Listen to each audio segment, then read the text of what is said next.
みかんの木に山芋のつるが巻きついて秋になって、実がたくさんつきました。これはムカゴといって山芋の実のようなものですけど、土に落ちたらこれから芽が出て新しい山芋が出てきます。もうこれは栄養価の高いものですので、ムカゴご飯にしていただこうと思います。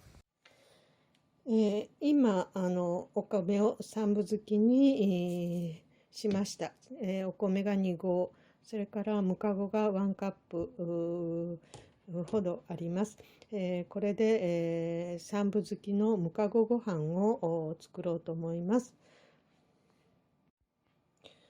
お米2合は洗って、水は2カップ分のところで、炊きます。で、よく洗ったムカゴカップ1杯分をこのお米の上に乗せます。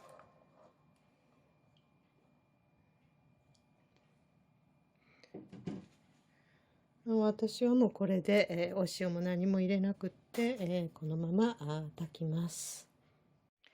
50分ほどでムカゴご飯が出来上がりました。